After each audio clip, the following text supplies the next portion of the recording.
Si vous avez plus de 60 ans et que vous mangez les myrtilles en pensant automatiquement faire quelque chose d'excellent pour votre santé, j'aimerais vous arrêter tout de suite avec une vérité importante. Oui, les myrtilles peuvent être de merveilleuses alliées. Elles soutiennent le cerveau, la circulation, la peau, la vision, et même cette sensation très précieuse d'avoir encore de l'élan dans le corps. Mais non, cela ne veut pas dire qu'il faut croire tout ce que l'on entend à leur sujet. Surtout quand on commence à vous dire qu'il ne faudrait jamais les manger avec tel ou tel aliment, comme si la nutrition fonctionnait comme une série de pièges invisibles. Je m'appelle Isabelle Moreau, j'ai 63 ans et aujourd'hui, j'aimerais vous parler des myrtilles avec beaucoup de nuances. Parce qu'après 60 ans, la santé n'a pas besoin de peur, elle a besoin de clarté, elle a besoin de bonnes habitudes, répétées calmement.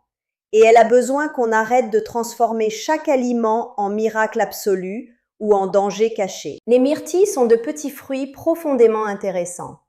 Elles sont riches en composés protecteurs, notamment ces pigments bleu-violet que l'on associe souvent à leur pouvoir antioxydant.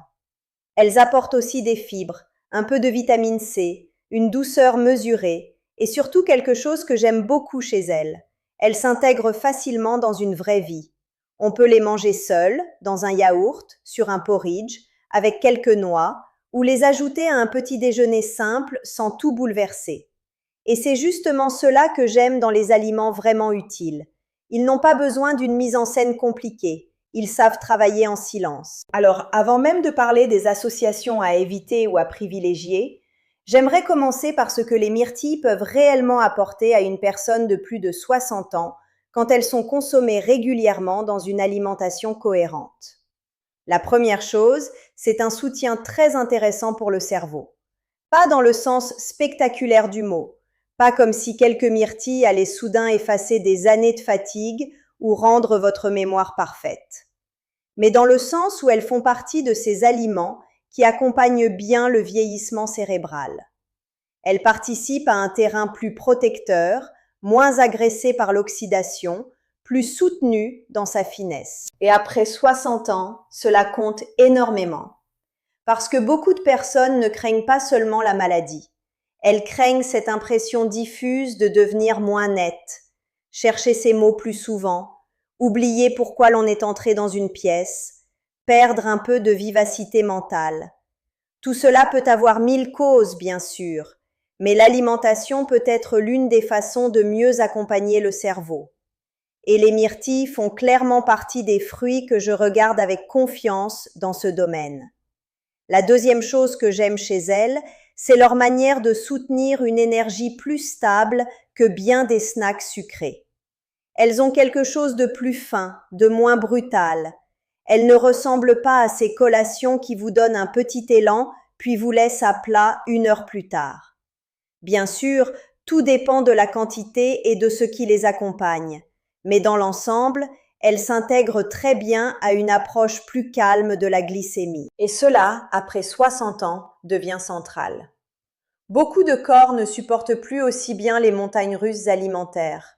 Trop de sucre rapide fatigue, trop de grignotage dérègle, trop de produits ultra transformés finissent par brouiller tout le terrain.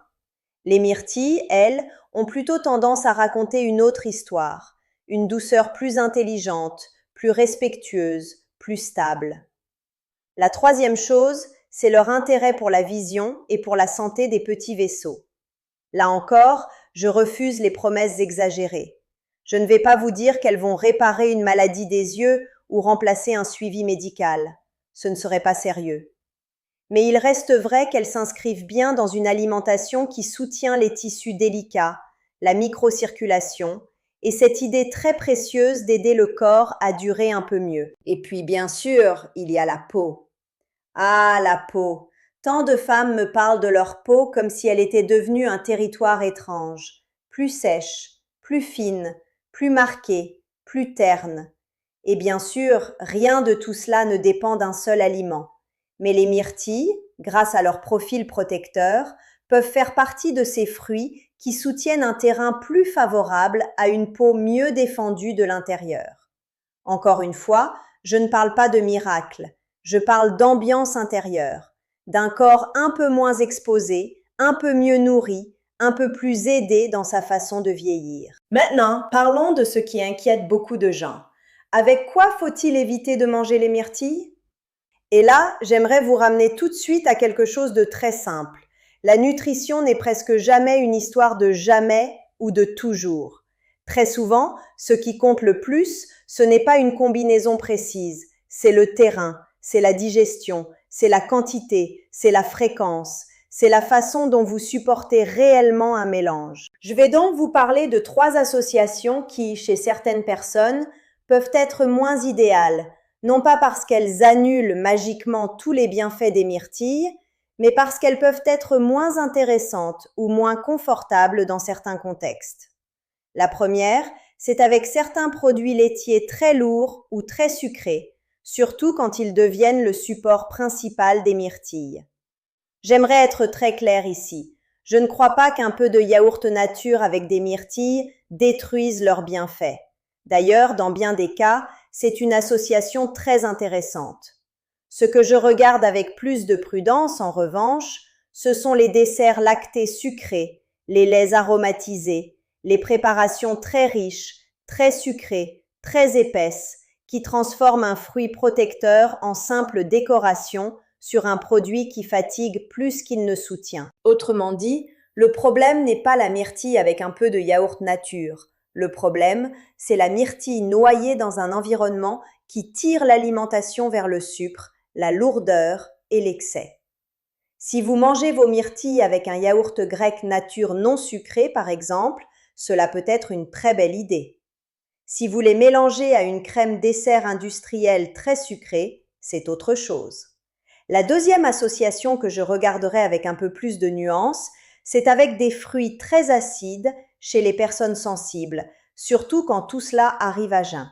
Là encore, je ne suis pas en train de dire que myrtilles et ananas sont une catastrophe universelle. Je dis simplement que certains estomacs plus âgés, plus fragiles, plus sujets au reflux ou à l'irritation, peuvent moins apprécier les mélanges de fruits très actifs, très acides, pris en grande quantité ou trop vite. Après 600 ans, beaucoup de personnes vivent déjà avec un estomac qui se défend moins bien. Et dans ce contexte, ce qui paraît sain sur le papier peut être moins confortable dans la vraie vie. Si un mélange de fruits vous laisse avec une sensation de brûlure, de lourdeur, de fermentation ou de reflux, il faut l'entendre. Le corps parle. La troisième association que j'éviterai de transformer en habitude, ce sont les préparations sucrées santé, comme ces smoothies où l'on met des myrtilles, du miel, du jus de fruits, parfois de la banane très mûre, parfois encore un autre sucre ajouté, en se disant que tout cela reste bon parce que ce sont de bons ingrédients. Là, il faut être honnête. Une boisson peut commencer avec un très bon fruit et finir par devenir un dessert liquide qui secoue trop la glycémie. Et après 60 ans, ce type de chaos métabolique compte énormément. On se sent fatigué, on a à nouveau faim très vite, on vit des petites montagnes russes de sucre et d'énergie, et l'on accuse l'âge, alors qu'on a simplement construit une boisson trop concentrée, trop rapide, trop sucrée. Alors, avec quoi j'aime vraiment associer les myrtilles? Là, au contraire, les réponses deviennent très simples. D'abord, j'aime beaucoup les myrtilles avec la banane, mais dans une logique mesurée, intelligente, sans excès de sucre autour. Parce que la banane apporte de la douceur, un peu de tenue, et peut aider à rendre les myrtilles plus faciles à intégrer dans un petit déjeuner ou un smoothie simple. Pas besoin d'un énorme verre, pas besoin de miel ajouté, juste une petite quantité, bien pensée, dans un ensemble plus structuré. Ensuite, j'aime énormément les myrtilles avec du yaourt grec nature non sucré. Oui, je viens de vous dire d'être prudente avec certains laitages lourds ou sucrés, et cela reste vrai. Mais un bon yaourt grec nature, simple, riche en protéines, sans sucre ajouté, peut être un excellent support. Il donne de la structure, de la satiété et aide à faire des myrtilles un vrai snack ou un vrai petit déjeuner, pas une petite douceur qui disparaît en 10 minutes. J'aime aussi beaucoup les myrtilles avec les noix de Grenoble surtout. parce qu'elles parlent au cerveau, au cœur, à la satiété, et qu'ensemble, elles créent une collation extraordinairement intelligente.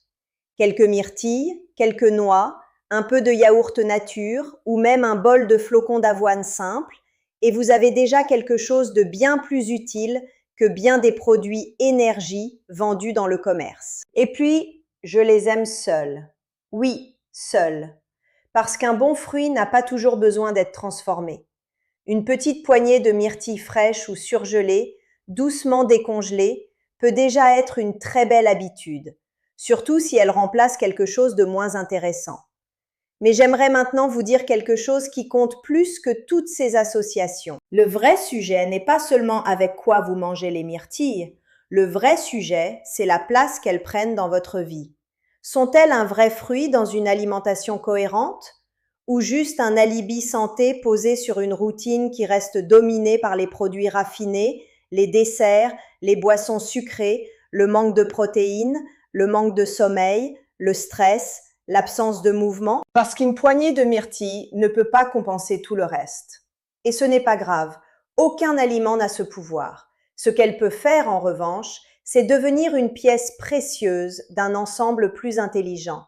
Un petit déjeuner plus stable, une collation plus propre, une alternative plus fine au sucre, un geste qui soutient le cerveau, la circulation, la peau, la vision, au lieu de simplement remplir.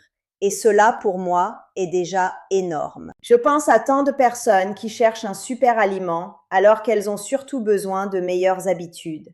Mieux dormir, bouger un peu plus, boire assez d'eau, structurer leurs repas, réduire les excès de sucre rapide, ajouter un peu plus de protéines. Et dans ce contexte, oui, les myrtilles prennent toute leur valeur. Elles cessent d'être un fantasme et deviennent un vrai soutien. Alors si vous deviez retenir une seule chose aujourd'hui, j'aimerais que ce soit celle-ci. Les myrtilles sont un très beau fruit pour bien vieillir, mais elles n'ont pas besoin d'être entourées de peurs, de règles rigides ou de mythes nutritionnels. Ce qui compte, c'est de les intégrer simplement, intelligemment, dans des repas ou des collations qui soutiennent vraiment votre corps. Évitez surtout de les perdre dans des produits très sucrés, très lourds, ou dans des smoothies transformés en desserts liquides. Méfiez-vous des mélanges trop acides si votre estomac est sensible. Et appuyez-vous davantage sur les associations simples. Yaourt grec nature, banane en petite quantité, noix, flocons d'avoine ou tout simplement elle-même. Parce qu'après 60 ans, bien manger ne consiste pas à obéir à des interdits étranges.